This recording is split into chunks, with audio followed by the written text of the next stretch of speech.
Igitondo cyiza twongeye kubasuhuza abakunzi bivuga ngingo TV, kora subscribe aho ngaho maze inkuru zijye zikugeraho ku gihe.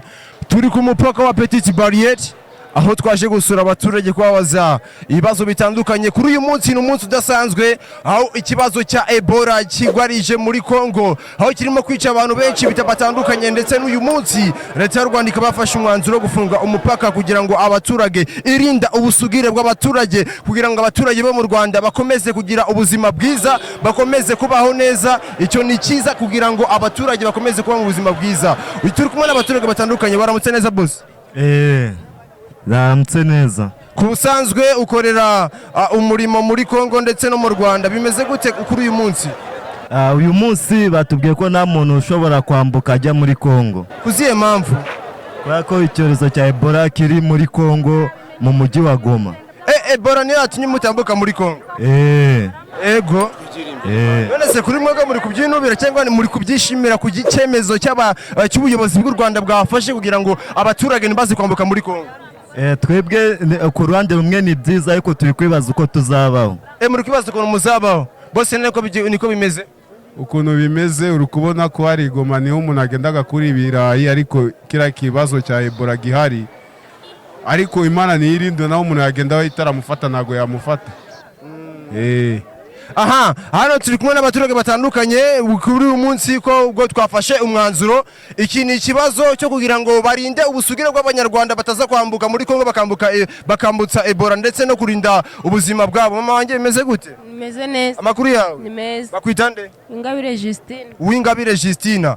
Iki kibazo cyabonetse cyo gufunga umupaka kugira ngo abaturage ntibambuke muri Kongo bajya gushaka ubuzima muri Kongo, kugira ngo wenda bataza kwambuka kwandura Ebola. Iki kibazo uri kukibona gute? Ibintu ni byiza cyane kugira twamuke tugere tuzane bagenzi bacu Ebola twabyiyorera nta kibazo. Mama wanjye gino hano, amakuru yawe? Ni meza. Bite byawe? Ni byiza. Bakwita nde? Neorere Mamari. Akawazamo yakajigise mama wanjye. None kino kibazo cyo kugira ngo nyibazane Ebola mu Rwanda cyangwa se wenda ko bafunze umupaka, wowe kubibona gute nk'umuturage usanzwe? Ngende kubona bareka tukambuka n'ubundi Imana yirinda, none ko Kongo ari dutunze. Ariko mwana yanjye, neze kuba Kongo igutunga buriya wowe ntago wakubyishimiye kino gikorwa cyabaye kuri uyu munsi? Nge ntago nakishimiye da, kuko ndashonje. Urashonje? Ndashonje kabisa. Umwana wawe yitwa nde wese mugongo? Yitwa Nkurunziza Salim. Boss, mama njye amakuru yawe? Ni meza. Aha, mbibutse ko turi ku mupaka wa Petite Barriere kuri uyu munsi uko bafunze umupaka kugira ngo abaturage bo mu Rwanda ntibambuke muri Kongo kubera ikibazo cyabonetse cya Ebola. Wowe kubibona gute? Kose urukubona ntago tubyishimiye kubona amabere twayanamishije. Igoma no dukura ibire byo kurya. Turarabwina n'abagabo tugira nabo tugira ni madiposho batari gukora. Gose dufite ikibazo twe mu turenganure. Niki wasaba ubuyobozi nk'umuturage usanzwe mama wanjye? Oya nyine urumva ubuyobozi bufite uburenganzira ko bwacunga umutekano, ari urwa twaturage tubigendeyemo. None se kuba bafunze umupaka kugira ngo abaturage ntibambuke ngo bajye gushaka ubuzima muri Kongo, kandi uri kubona ikibazo cyabaye ari cya Ebola, uri kubibona gute nk'umuturage usanzwe? Nyine Ebola nayo uri kumva ni ikibazo mu Rwanda, kuko yageze yamara benshi, ariko natwe urabona nubwo yamara benshi Imana niyirinda. Nk'ubu dufite abana biga mu mashuri bagiye gufungura amashuri, tuzagura amakayi dukuye he? Nta kuntu twabigenza rwose no kuturenganura, wenda bakaduha nk'iminsi mike tukabona ibire by'abana. Sawa, urakoze cyane. Reka tubaze umupapa umwe hano. Waramutse neza papa wanjye? Naramutse. Ikibazo cyabonetse cya Ebola, kubona abaturage batari kwambuka muri Kongo, uri kubibona gute? Ni byiza kurinda ubuzima bwacu, ariko nanone baduhagaritse gitunguru. Yenda bavuze bati mugende uno munsi mwishyuze amafaranga mukureho n'ibikoresho byanyu, yendeje mwe kuzasubirayo. Byari kuba byiza cyane. Ngiye nkorera muri Kongo, ndi umworozi w'inkoko, inkoko zanjye zose zambukaga zijya muri Kongo, none umupaka baragufunze. Iki ni icyemezo cyafashwe na leta y'u Rwanda kugira ngo abaturage bataza kwandura indwara ya Ebola. Ino ndwara ya Ebola ikaba igahangayishije ibihugu byombi, cyane cyane nk'abanyarwanda, kugira ngo babarinde indwara ya Ebola. Iki kibazo wenda nk'umuturage wowe wafashe n'ikihe gitekerezo wagize kugira ngo wenda ukimara kubyumva neza kugira ngo iyi ndwara ya Ebola itaza kuandura ku banyarwanda? Iki kibazo wacyakiye gute nk'umunyarwanda ukorera muri Kongo? Nk'umunyarwanda ukora muri Kongo, ku bwanjye ntabwo ari icyemezo kibi, kubera ko kwirinda biruta kwivuza ni ukuvuga ngo tugiye gushakira ahandi nyine nk'ukuntu wavuze ati udahiye muri Kongo wahera n'ahandi nta kindi warenzaho ku cyemezo cya leta. Ku cyemezo cya leta none uri kubona kino cyemezo cyabaye kibi kuri leta? Ni kibi kuri leta, ni kibi ku baturage ariko ni cyiza kuri leta. Ni cyiza kuri leta. Twebwe ubuzima bwacu bwa buri munsi ni Kongo. None wenda kuri iki cyemezo ni buhe butumwa wohereza abaturage bagenzi bawe? Ubutumwa nahereza abaturage bagenzi banjye nuko baramutse banadukomoreye wenda tukinjira mu mupaka twakurikiza bwa buryo bwacu bw'isuku nabyo gusuhuzanya, wenda n'umuntu ushaka gusuhuza akaba wamuhereza censi utamuhereje akaboko cyangwa se ngo ube wakominikana nawe cyane.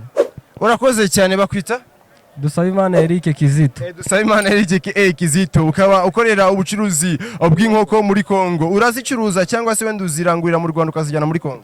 Mfite playe mfite nk'inkoko 600 zirenga, abakongomani bakava hakurya, uguze 100 uguze desa agatwara. None ubu ngubu niba ndazotsa sinzi ukuntu nakibonye kino kibazo ebana nakibonye ari ikibazo gikaze kirenze n'intambara y'isi ya kabiri, urumva kubera ko abantu mu mitima yabo ntago batekanye, ubu bari kwibaza se barabaho gute kubera iki cyorezo cya Ebola kiri mu baturanyi hakurya iriya. Abantu bakora business bambuka bajya muri Kongo ubu ngubu kabisa bari gutekereza ko life yabo isi hinduka, ubuzima bwabo bise buhinduka, ndetse n'abaza gushakira hano igisenyi hano mu Rwanda nabo bari gukeka ko ubuzima bwabo barangiranye.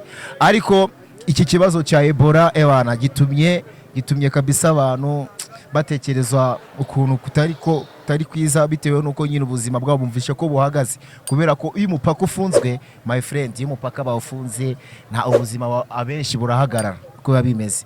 Bavuga ko ngo 80% y'abaturage batuye mu karere ka Rubavu batunzwe n'uyu mupaka cyangwa se batunzwe n'uyu mujyi wa Guma, kandi koko nkuko turi hano imbaga nyamwinshi y'abaturage bari gusubira barimo kwinuba. None nkawe uri umuyobozi, iki cyemezo cyangwa se wenda nk'umuturage kuntu wacyakiriye, wakigaye cyangwa wagishimye? My friend, ubuzima iyo ufite ubuzima byose birashoboka. Ikintu cya mbere no kubanza ukita ku buzima bwawe. Yego benshi birababaje bitewe nuko ari bajya gushakira ikirayi, urumva, ariko ukuntu ibintu bimeze, iyo leta yashizeho ino gahunda ntago kuba ari ukugwana kugira ngo babanze barebe ukuntu situation imeze. Burya Ebola ni indwara yandura ebana direct, ntabyo kuvuga ngo nibiki bagira ngo babanze barebe ikibazo, babanze bagikemure. Ubuzima burahenda, ubuzima ntago amagari ya setize ntago ayorwa, subizi nawe. Abantu rero be kumva yuko leta yabagwanyije, ahubwo leta no kugira ngo ishaka uburyo yagira kugira ngo ubuzima bwacu ikomeze iburindi. Ntabwo bakoze ikintu kibigo ngo bafunge imipaka ngo aduyi ngo agiye gutera igihugu, karaka irangwara icyorezo cya Ebola ni indwara ikomeye cyane irakazi, urumva. Ntabwo bakoze bira bintu kugira ngo umuturage bamubuze kujya gushakisha nkuko nabivuze, no kugira ngo bakumire wenda barebe yuko kidakwirakwizwa hose, kuko Ebola ni indwara ikwirakwira ahantu hose, igufasha uri umuntu umwe ahangaha ko turi ahangaha twese twayandura. Burya rero kwirinda biruta kwivuza. Tubanze tumenye ukuntu gahunda zimeze, kunyo leta iri kubitegura, dukurikirana ibiganiro, tumenye amakuru kugira ngo nize kutwinjirana, kuko iramutse twinjiranye ibintu byaba ari ikibazo kirenze, nkuko bari kukubwira ngo niwambuka ugiye muri Kongo ngo ubuzima bwawe bwahagaze. Ariko tubanze tumenye ikintu cya mbere n'amakuru, tubanze tumenye kwanza ukuntu ibintu bimeze, ukuntu bihagaze, kugira ngo tubashe kwirinda icyo cyorezo. Twakurikiranye amakuru nk'abanyamakuru babarebera abaturage muri rusange, dusanga Ebola imaze kwica abaturage benshi muri Kongo muri aka kanya, ikaba yageze hano Ivirunga gukomeza ibice bya za Kanyarucinya. Gusa ikindi kibazo wenda Fabu, wenda niye nama wagira abaturage muri rusange nk'umuturage kano kanya, niye nama wagira abaturage muri rusange, ko hari abaturage binubye, hari abandi babyishimiye kugira ngo wenda baramira amagara yabo, wenda nk'umuturage, wenda ambasaderi abaturage muri aka kanya, niye nama wagira abaturage muri rusange nk'umuntu ukora ku mupaka? Inama ya mbere ni ukwirinda. Kwanza kwirinda harimo kwirinda kwambuka cyane ujyana ahantu hari Ebola. Ahantu hagaragayeho Ebola nta muntu upfa kuhagera, nta muntu upfa kuhagera, kubera yuko na Minisitiri w'ubuzima yarabivuze ati ngo ahantu iyo hari ikibazo cya Ebola mwirinde kuhagera, mwirinde gusuhuzanya. Kandi ikintu cya mbere kigomba kugaragara, isuku, bite ku isuku. Isuku niyo y'ingenzi. Iyo ufite isuku ukirinda kwambuka umupaka ugenda muri Kongo ahantu hagaragaye Ebola, niyo nama nagira abaturage, nanjye ubwanjye nigira iyo nama. Wirinda kwambuka cyane, ibintu byo kwambuka cyane umupaka ahantu hagaragara Ebola, ushobora kugenda ukayikurura ukayituzanira mu Rwanda, kandi mu Rwanda na Ebola yahagera. Ariko tugombe twirinde, kubera ko ari ibintu byatangajwe ahantu henshi cyane, biri kunyura mu binyamakuru. Namwe abanyamakuru muri gukora akazi mushinzwe kugira ngo icyo cyorezo ntikigire hano mu Rwanda. Nakoze cyane. Asante sana papa. Jambo. Jambo. Habari yako? Salama. Jina lako nani? Tonto. Unaishi Goma? Mimi naishi hapa Rwanda lakini niko mtu ya Goma. Uko mtu wa Goma? Nashindaka. Pandisha sauti sikie bi. Nashindaka Goma. Sasa leo walifunga mpaka wa Goma na Rwanda. Hapa Goma na Gisenyi. Sasa ulibi kama ta mtu inaishi Goma. Sasa information tuko natosha Mkongo ni yabi wala ni bongo? Ni vya kweli. Kuna mtu walibana kule Katindo nani Nyabushongo kusode. Pandisha sauti kadogo. Kusoderu. Kusoderu. Iko na Ebola alikuwa anatokea kule Ituri.